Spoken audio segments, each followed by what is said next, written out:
अस्सलाम वालेकुम everyone. I hope आप सब लोग ठीक होंगे। तो आज हम जिस टॉपिक पे बात करने वाले हैं वो है एनाटॉमी ऑफ द हार्ट। तो इसके अंदर हम पहले तो बेसिक इंट्रोडक्शन पे हम डिस्कस करेंगे, उसके बाद हम जो है इसके पार्ट्स पे आएंगे, उसके सरफेसेस, उसके बॉर्डर्स, फिर उसकी लेयर्स, उसके बाद लिगामेंट्स और ब्लड फ्लो किस तरह से होता है, ब्लड वेजल्स कौन कौन सी आ जाती हैं, डिवीजन ऑफ ब्लड वेजल्स और walls of the heart and chamber. Introduction के अंदर पहले हम इसकी जो है वो डेफिनेशन की बात कर लेते हैं कि हम इसको डिफ़ाइन किस तरह कर सकते हैं। तो ये एक बेसिकली कोनिकल शेप का हॉलो ऑर्गन होता है, मस्कुलर ऑर्गन, जिसका काम होता है ब्लड को पंप करवाना। अब इसकी लोकेशन क्या होती है, ये थोरेसिक कैविटी के अंदर पाया जाता है, इन बिटवीन द लंग्स। ये 60% जो है वो लेफ़्ट साइड पे होता है, मीडियन प्लेन के। अब इसके दो सरफेसेस आ जाते हैं, उसमें एक होता है ऑरिक्यूलर सरफेस जो कि साइडेड होता है लेफ़्ट थोरेसिक वॉल के। अब एक होता है आर्ट्रियल सरफेस जो कि साइडेड होता है राइट थोरेसिक वॉल के। इसके दो बॉर्डर्स होते हैं, एक होता है क्रेनियल बॉर्डर और एक होता है कॉर्डल बॉर्डर। क्रेनियल बॉर्डर जो होता है वो कॉन्वेक्स होता है और इलोंगेटेड होता है, जबकि कॉर्डल बॉर्डर जो होता है स्ट्रेट होता है और शॉर्ट होता है। अब जो है इसके अगर हम पार्ट्स की बात करें तो एक होता है इसका बेस और एक होता है इसका एपेक्स। अब जो इसका बेस होता है वो लाई कर रहा होता है डोर्सली और फेस कर रहा होता है cranial dorsally, cranial towards the head and dorsally. Base जो होता है वो लाई कर रहा होता है वेंट्रली और फेस कर रहा होता है कोडो वेंट्रली टूवर्ड्स दी टेल। अब जो राइट सरफेस है वो मार्क्ड भी होती है राइट इंटरवेंट्रिकुलर ग्रूव से, जो कि एक्सटेंड हो रही होती है कोरोनरी ग्रूव से, कहाँ तक, to the apex of the heart तक। और जो लेफ़्ट सरफेस है वो मार्क्ड भी होती है लेफ़्ट इंटरवेंट्रिकुलर ग्रूव से, जो कि एक्सटेंड हो रही होती है कोरोनरी ग्रूव से to distal third cranial margin तक। अब ये कोरोनरी ग्रूव क्या है?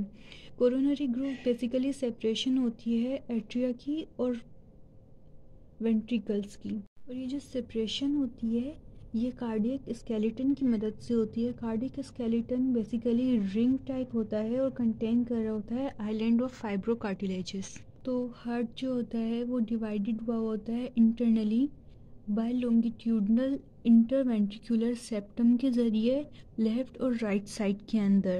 हार्ट की जो होती हैं वो 3 लेयर्स होती हैं। एक होती है इनर मोस्ट लेयर जिसको हम एंडोकार्डियम कह रहे होते हैं, उसके बाद मायोकार्डियम आ जाती है और उसके बाद आउटर मोस्ट लेयर जिसको हम बोल रहे होते हैं वो एपिकार्डियम आ जाती है। पेरिकार्डियम जो होती है एक वो फाइब्रोसीरस सैक होती है जो कि इंक्लोज कर रही होती है हार्ट को।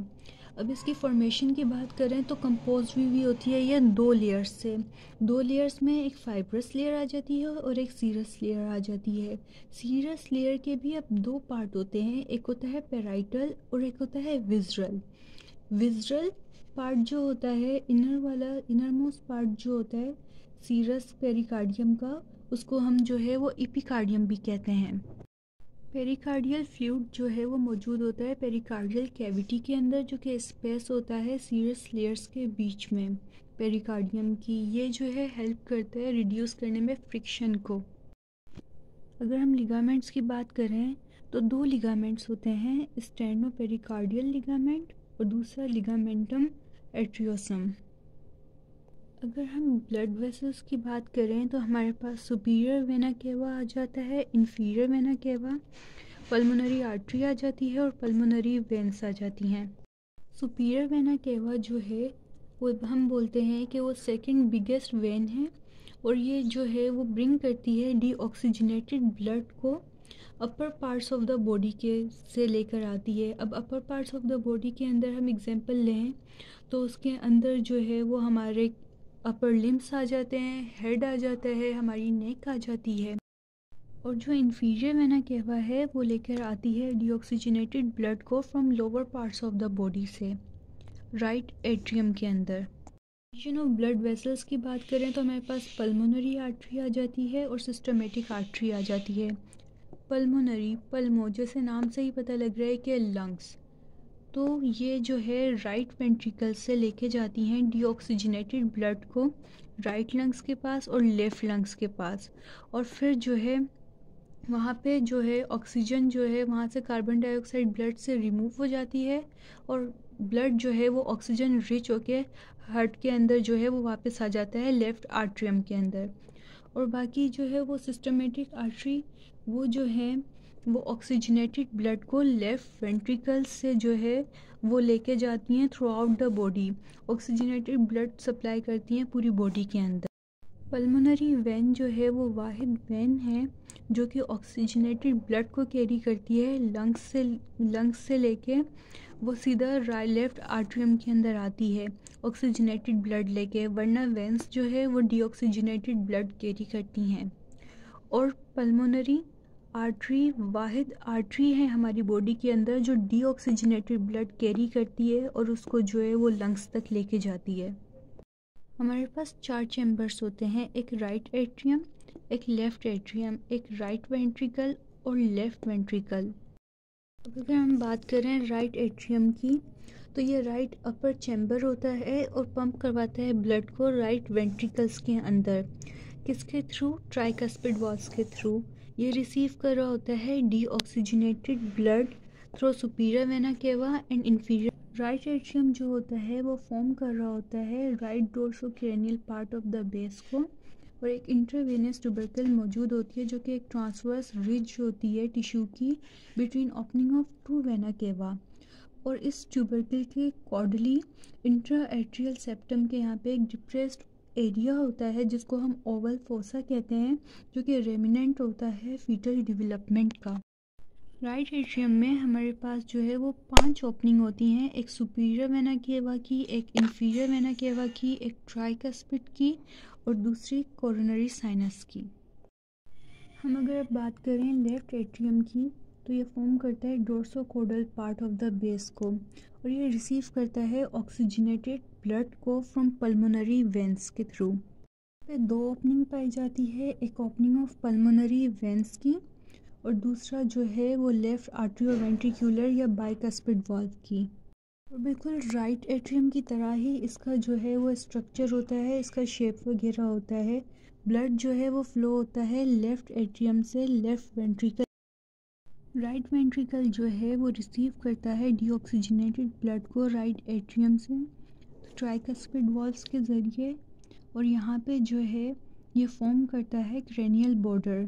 2 ओपनिंग पाई जाती हैं, एक राइट आर्ट्रियोवेंट्रिकुलर वाल्व की जिसको हम ट्राइकस्पिड भी बोलते हैं और दूसरा पल्मोनरी वाल्व की।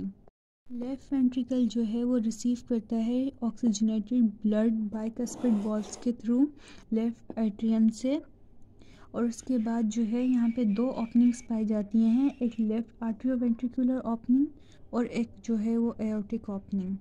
हमारे पास जो है राइट एट्रियोवेंट्रिकुलर वाल्व होता है जिसको हम ट्राइकस्पिड वाल्व भी कहते हैं। उसके 3 कस्प होते हैं, anterior, septal and posterior. Associate कर रहा होता है 4 पेपिलरी मसल्स से, anterior, septal, inferior and moderator band. Left atrioventricular valve जो आ जाता है उसको हम बाइकस्पिड वाल्व भी बोलते हैं।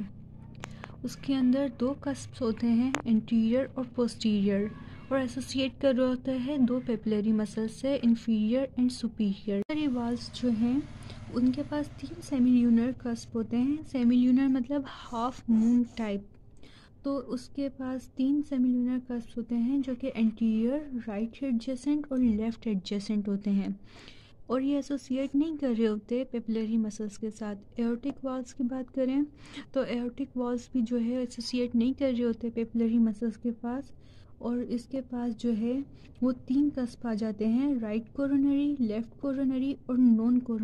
ब्लड फ्लो जो है इस तरह से होता है कि डीऑक्सीजनेटेड ब्लड सुपीरियर वेना केवा की मदद से और इंफीरियर वेना केवा की मदद से राइट एट्रियम के अंदर आता है, और ट्राइकस्पिड वाल्व्स होते हैं यहाँ पे जो कि हेल्प करते हैं राइट एट्रियम से ब्लड जो है वो फ्लो हो जाए राइट वेंट्रिकल्स के अंदर।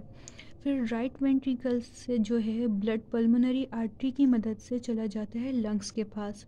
वहाँ पे जो है वो ऑक्सीजन जो है ब्लड, कार्बन डाइऑक्साइड सारी जो है वो ब्लड से रिमूव हो जाती है लंग्स के अंदर, और ब्लड जो है वो ऑक्सीजन रिच हो जाता है।